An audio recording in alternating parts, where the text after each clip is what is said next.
Hello everyone, welcome है MB Academy की आज की क्लास में। Today I am going to continue short answer types question of lesson 2 it's lost spring. कल जो लॉजिकल क्वेश्चन लिखाए गए थे उसके आगे के आज के शॉर्ट क्वेश्चन स्टार्ट करते हैं, ठीक है। So come to the short answer types question. Wait, yes, from here, okay. First question है, describe the irony in Sahib's name. Sahib के नेम में एक आयरनी है, एक व्यंग है, उसको डिस्क्राइब करना है। Sahib is a poor rag picker who lives in Seemapuri. His full name is Sahib Alam which means lord of the universe. Sahib एक गरीब कचरा इकट्ठा करने वाला लड़का है जो सीमापुरी में रहता है और उसका पूरा नाम है साहिब आलम, जिसका मतलब क्या होता है, लॉर्ड ऑफ यूनिवर्स, यानी ब्रह्मांड का स्वामी या फिर देवता, ठीक है। नेक्स्ट है, इसके आगे है, the irony lies in the meaning of his name itself. Sahib, ये जो व्यंग है वो उसके नाम के अर्थ में ही छिपा है। According to his name he should be a king and enjoy all the luxuries of life. उसके नाम के हिसाब से तो उसे एक राजा होना चाहिए और उसको सारी लग्जीरियस लाइफ स्पेंड करनी चाहिए। But unfortunately he is a bear foot rag picker who lakhs even the basic necessities.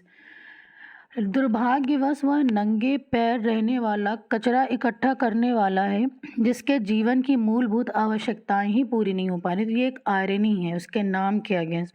हम लोग कहते हैं ना, जैसा नाम रखो वैसा कैरेक्टर होता है, वैसी चीज़ें मिलती हैं। So question number 2, what have the rag pickers come to live in Seemapuri. कचरा इकट्ठा करने वाले सीमापुरी में क्यों रहने आए, ठीक है।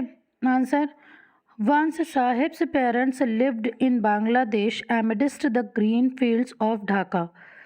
पहले साहिब के माता पिता बांग्लादेश में ढाका के हरे भरे खेतों के बीच रहते थे। There were many storms that swept away their fields and homes. वहाँ इतने तूफान आए कि उनके घर और खेत नष्ट हो गए।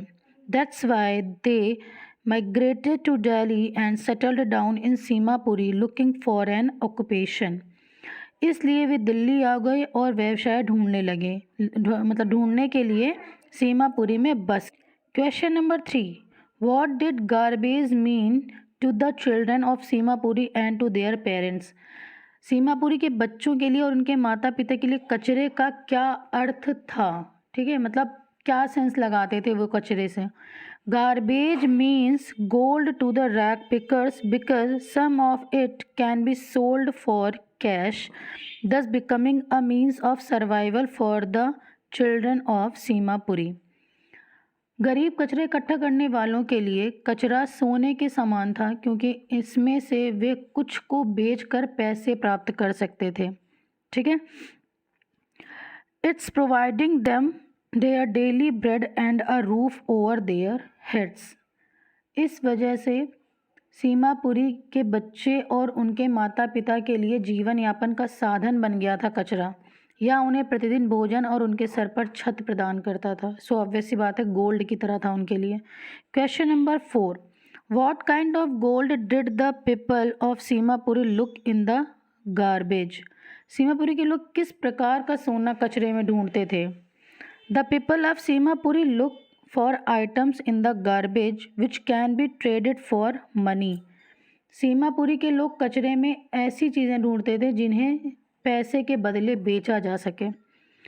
That means gold, as it helps them earn their daily bread and have a roof over their heads.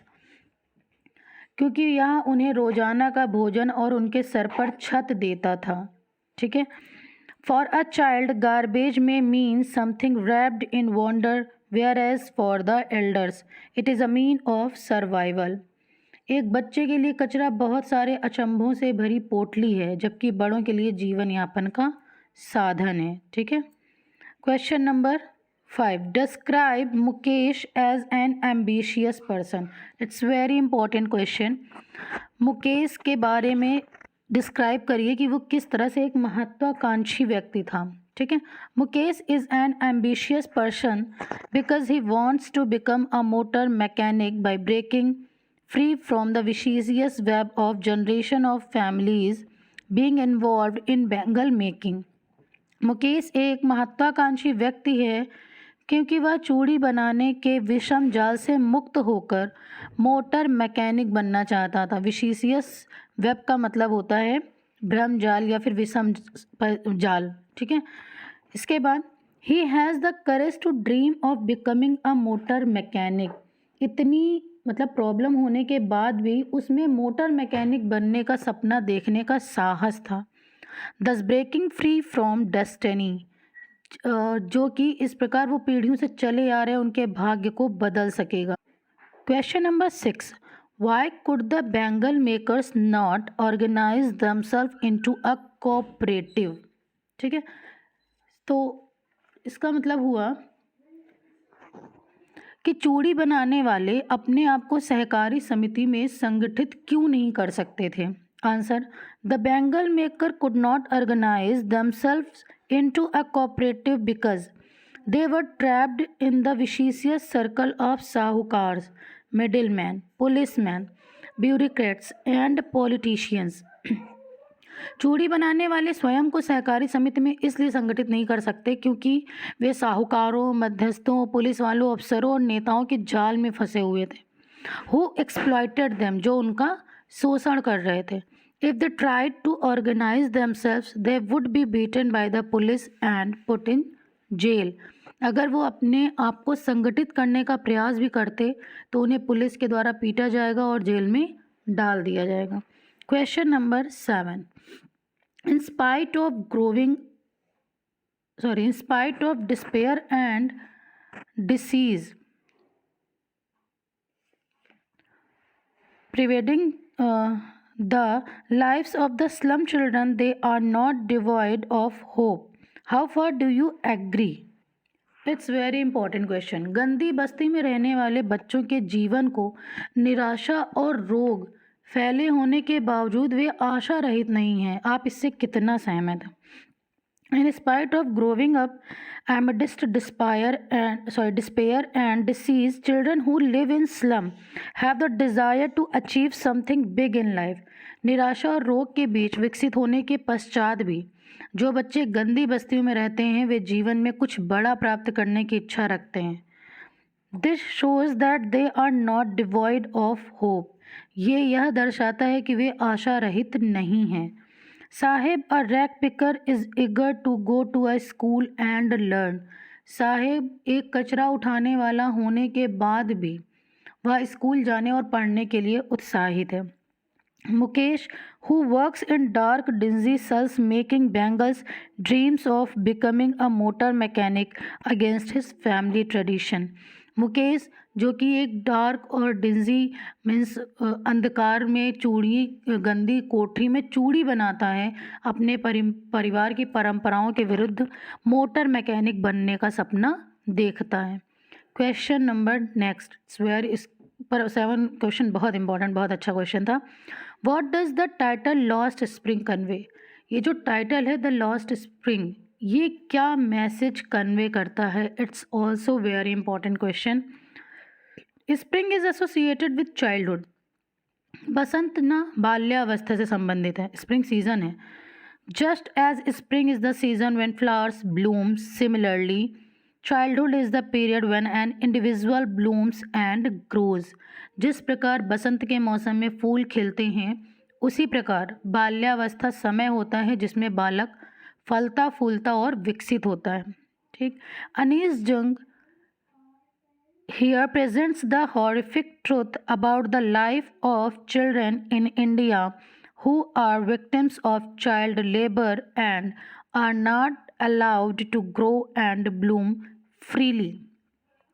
एनिस जंग यहाँ भारत में बालकों के जीवन से संबंधित भयावह सत्य को प्रस्तुत कर रही हैं जो बाल मजदूरी से पीड़ित हैं और स्वतंत्र रूप से विकसित होने और फलने फूलने की अनुमति नहीं है।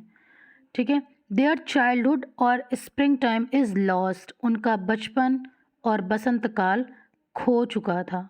ठीक है, question number next and 10, which industry was a bone and also Ben, sorry ये बेन है जहाँ बोन लिखा है इसको बेन कर लेना, for the people of Firozabad, कौन सी इंडस्ट्री है, सी मैंने बेन कर दिया, Ben for the people of Firozabad मतलब कौन सी ऐसी इंडस्ट्री है जो फिरोज़ाबाद के लोगों के लिए अभिशाप और वरदान दोनों हैं, कैसे?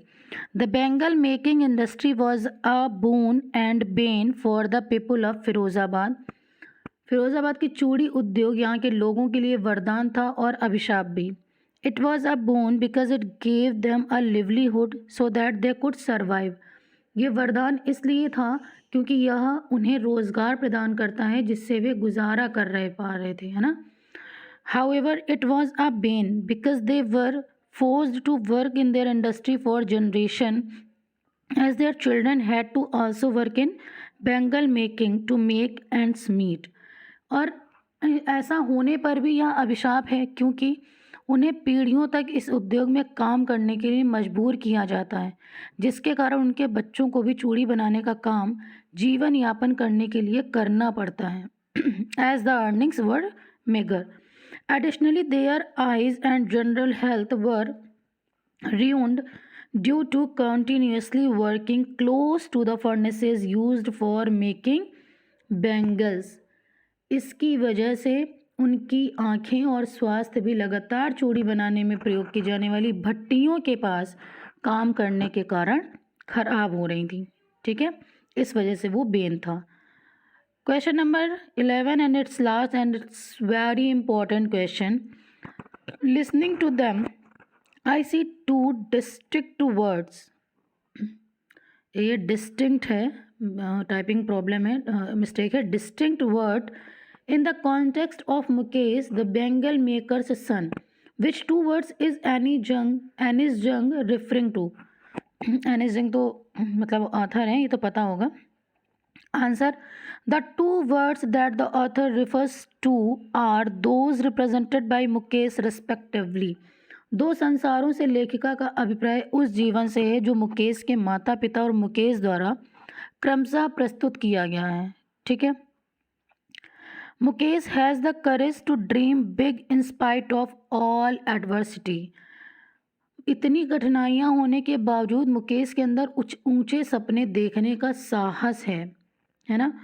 Where as the other bangle makers of Firozabad have resigned to their fate, जबकि अन्य चूड़ी बनाने वाले अपने भाग्य से संतुष्ट हैं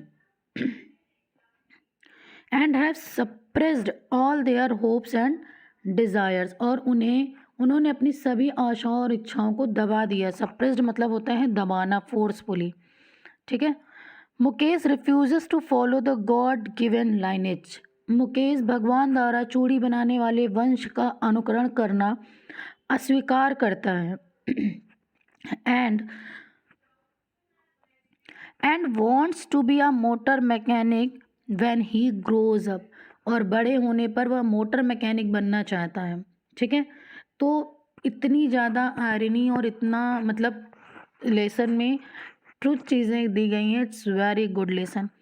आज आपके सारे शॉर्ट क्वेश्चंस और लॉजिकल क्वेश्चन फिनिश हो गए, इन्हीं के बिहाफ पे लॉन्ग क्वेश्चन आप कर ले जाओगे, आई एम श्योर, ठीक है।